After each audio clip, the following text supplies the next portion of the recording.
Hi welcome to నూతన Reddy kitchen. Hi, ఎలా ఉన్నారు? అందరు బాగున్నారా? ఈరోజు మా కర్రీ వచ్చేసి దోసకాయ కర్రీ అండి. చాలా బాగుంటుందండి ఈ కర్రీ. మీరు కూడా ఒకసారి ఇలా చేసుకొని చూడండి. ఈ దోసకాయలు పప్పుచారు అయితే బాగుంటాయండి. పప్పుచారు కానీ ఇలాంటి కర్రీ కానీ వాటిలోకే బాగుంటాయి. కానీ మామూలుగా కట్ చేసుకొని తినలేము. వేరే దోసకాయలు అయితే తినొచ్చండి. దోసకాయలు అయితే రౌండ్గా ఉంటాయండి. ఇలా ఇవి మొత్తము పైనది తీసేయాలండి. కొత్తిమీర కరివేపాకు కడిగి కట్ చేసి పెట్టుకోవాలి. మామూలు దోసకాయలు అయితే కట్ చేసుకొని తినొచ్చండి.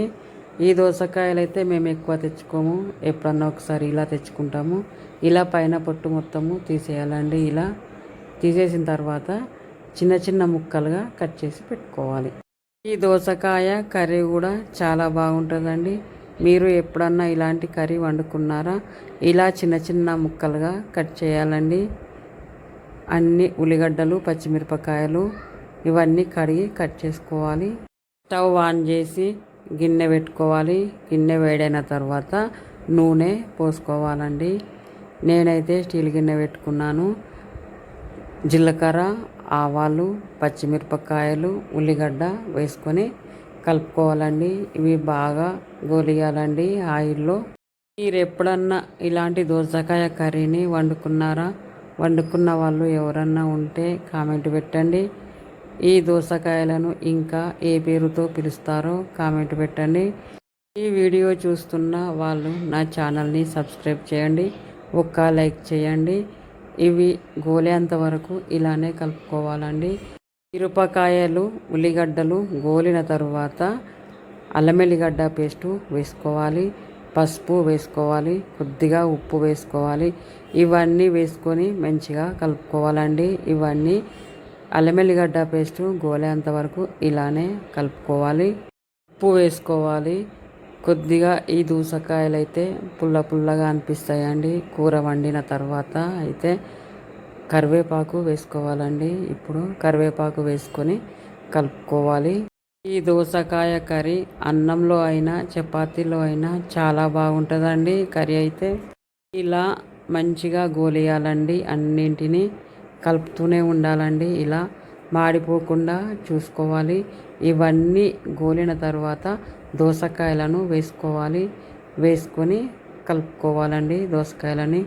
మీరు కూడా ఒక్కసారి ఇలాంటి కర్రీని చేసుకొని చూసి టేస్ట్ ఎలా వచ్చిందో కామెంట్ పెట్టండి.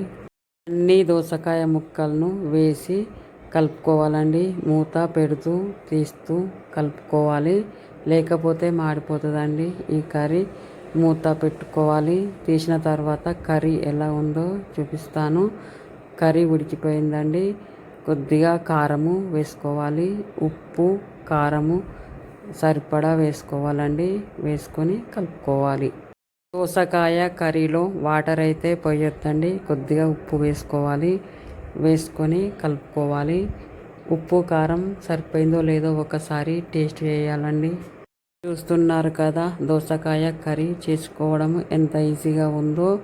కొత్తిమీర వేసుకోవాలి. వేసుకొని కలుపుకోవాలండి. 2 నిమిషాల తర్వాత స్టవ్ ఆఫ్ చేసుకోవాలి. ఇంతేనండి దోసకాయ కర్రీ. మీరు కూడా ఒకసారి ఇలాంటి కర్రీని చేసుకోండి. చాలా బాగుంటుందండి ఈ కర్రీ అయితే. చపాతీలో అయినా అన్నంలో అయినా తినొచ్చండి. చాలా బాగుంటుందండి ఈ కర్రీ. మీరు కూడా ఒకసారి ఇలా చేసుకొని చూడండి. ఈ దోసకాయ కర్రీని అయితే 5 మినిట్స్లోనే వండుకోవచ్చండి. ఈ వీడియో చూస్తున్న వాళ్ళందరూ నా ఛానల్ని సబ్స్క్రైబ్ చేయండి, ఒక్క లైక్ చేయండి, షేర్ చేయండి, బెల్ ఐకాన్ని ప్రెస్ చేయండి. బాయ్ అండి.